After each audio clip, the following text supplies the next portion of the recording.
Hablar de arte en las periferias puede llegar a ser algo inimaginable, puesto que en las escuelas de lo que se nos enseña es a formarnos para ser parte del sistema, que vela siempre en pro de la mano de obra y de lo que podemos ofrecerle a las grandes industrias que nos explotan. Entiendan, desde otra perspectiva y fuera de la burbuja del privilegio, esta experiencia de realidad virtual que ella misma nombra el hogar político. Soy Michelle Melanie. Soy egresada de la EMPEC La Esmeralda, la Escuela Nacional de Pintura, Escultura y Grabado. Mi proyecto final de titulación fue una experiencia en realidad virtual que se llama El Hogar Político. El Hogar Político es una experiencia en realidad virtual en donde se usan lentes que se llaman Oculus. En esta experiencia tú te pones los lentes y puedes ver lo que es el escaneo de una casa de interés social. Un escaneo consiste en básicamente fotogrametría. La fotogrametría es como que vas tomando un video o varias fotos de un lugar y el programa te lo da como un modelo en 3D. Entonces ese modelo en 3D yo fui haciendo los escaneos de cada cuarto de la casa y al final los uní. Esto con la intención de hacer una reflexión acerca de las estructuras fuera de las ciudades, que son estas casas de interés social, ¿no? Generalmente las casas de interés social están en Puebla, en el Estado de México, en Querétaro, en Pachuca, y estos conjuntos habitacionales muchas veces no tienen como que una estructura que es amena para los que viven en estas casas. Entonces hice una reflexión no solo visual, sino también sonora de lo que es vivir dentro, puesto que yo pues viví muchos años en una de estas casas, ¿no? Y pude ver lo que era vivir aquí. Y uno de los conceptos principales de mi proyecto es el concepto de hacinamiento. El hacinamiento no solo visual, sino también sonoro. El hacinamiento es el acumulamiento de cosas, de personas, este, y en estas casas, en esas estructuras, se presta muy bien a ello. Solo usé un motor de videojuegos, que es Unity, este, para hacer todo el proceso técnico que hice. Sin embargo, no es un videojuego. Un videojuego consiste en, en pasar niveles, en todo ese tipo de cosas, ¿no? Pasar obstáculos y así. Esto es una experiencia virtual, dado que pues no existe nada de eso y solo usé el motor de videojuego para pues experimentar y hacer una simulación fidedigna, cosa que ya han hecho otras personas. Hay un juego, bueno, hay una experiencia de realidad virtual que habla sobre en, la guerra en Vietnam y es como igual un escaneo de una casa que ya está en pedazos.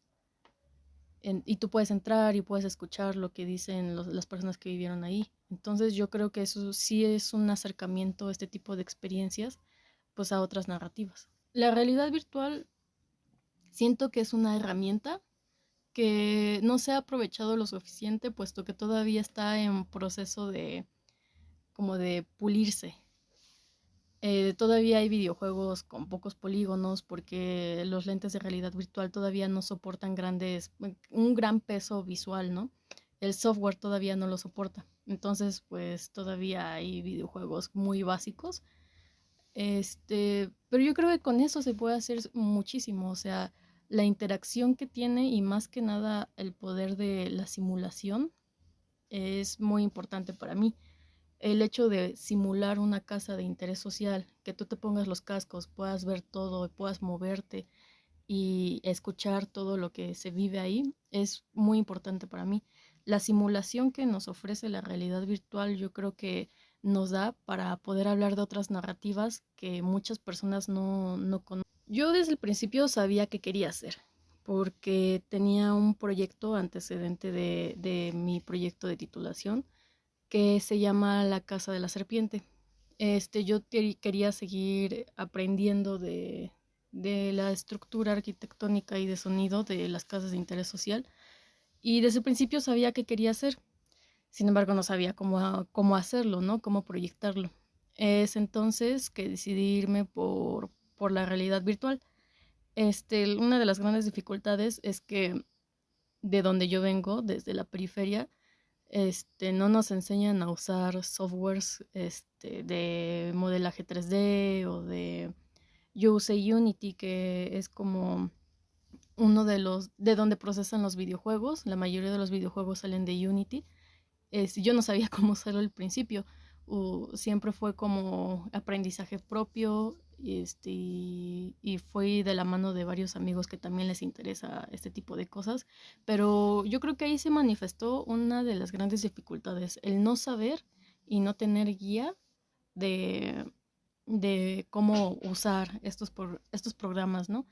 Yo creo que sí, esa fue una de las grandes dificultades y una de mis más grandes frustraciones. Pues yo siempre he sido muy curiosa, siempre me he cuestionado absolutamente todo. Y pues para mí todo es político, ¿no? Donde nos movemos, de qué manera hacemos nuestro arte, cómo nos expresamos, cómo nos vestimos, qué música escuchamos. Absolutamente todo es político. Lo sabía antes de entrar a la universidad, y en la universidad pues mis obras artísticas salieron también de eso, ¿no? Sin embargo, yo desde que entré siempre pensé que iba solo a dibujar o solo iba a pintar y ya de ahí podía ponerle yo lo político. Y luego descubrí que se podían hacer cosas con video, con performance, y que se podían hacer cosas en 3D. O sea, fue como abrir un panorama para mí, ya en la universidad, y igual mi curiosidad me llevó a experimentar. Siempre en mis obras suelo poner anticipadamente la experimentación, porque la experimentación nos puede llevar como que a procesos en donde pues se nos dan resultados bastante interesantes, ¿no? Y bastante, pues, nuevos, y donde siento que puede salir como que mi verdadera obra a partir de la experimentación. Entonces, lo que decidí hacer es, de las cosas que fui aprendiendo técnicamente, ahora quería juntarlo con lo que ya tenía yo como conceptos políticos y sociales. Siempre la sociología, mm, me he apoyado mucho de eso, he hecho obra feminista y también de clases. O sea, la violencia estructural también es un tema que se da bastante en este proyecto, puesto que las estructuras arquitectónicas de vivienda son muy diferentes en la periferia a como son en las ciudades. En las ciudades son más amplias o tienen más cuidado en esta cuestión del sonido. Para mí, el arte es la viva expresión que puede hacer una persona al crear algo, lo que sea. Eh, y el arte tiene y debe de dar una reflexión. No, para mí el arte no es algo que se tiene que ver bonito, o eso es meramente una ilustración, ¿no? Para mí el arte sí tiene que tener un concepto y tiene que crear una reflexión. Pues sí, no es la obligación de todos los artistas, pero yo siempre lo he dicho en mi statement como artista donde me posiciono, sí, todo es político, y para mí el arte tiene que dejar un concepto y dar una reflexión, ¿no? La mayoría de las personas no les gusta mucho el arte y prefieren el entretenimiento. Prefieren ver una serie o una película o cosas así, ¿no? Y es totalmente viable. Muchas de las personas ya no queremos a veces pensar, dado los problemas sociales que existen, ¿no? Y no me refiero que todo el arte te haga pensar. El arte te puede llevar a una reflexión o inclusive a conocerte emocionalmente a través de otros. Por eso es importante el arte. Puedes expandir este, lo que ya sabes o lo que no conoces a partir de otras personas, a partir de las creaciones de otras personas. Por eso se me hace muy importante que, pues, que la gente vaya a museos, y se ponga a investigar, o que tenga esa curiosidad, ¿no? Ese querer aprender, eh, esa hambre de querer conocer cosas. Pero obviamente no es la obligación de las personas. Quien se quiera acercar porque le da curiosidad es muy válido. Y los que no también. O sea, yo no soy de la gente que dice que la gente que no se acerca al arte es ignorante, no, todo lo contrario, a veces estamos muy hartos de, pues de todo y pues lo último que queremos es que alguien nos haga pensar a huevo, ¿no? Entonces, pues quien quiera acercarse es totalmente válido y creo que también por eso la realidad virtual para mí se hace un muy buen método para que la gente se acerque. Es como una tecnología que todavía está en proceso de adaptación en Latinoamérica, puesto que todavía es cara y difícil de conseguir y no todas las personas tienen las posibilidades, pero este, mi proyecto no tiene como que todavía esa salida a un único software, ¿no? También planeo hacer videos o llevarlo a un juego en computadora, que es algo un poco más accesible.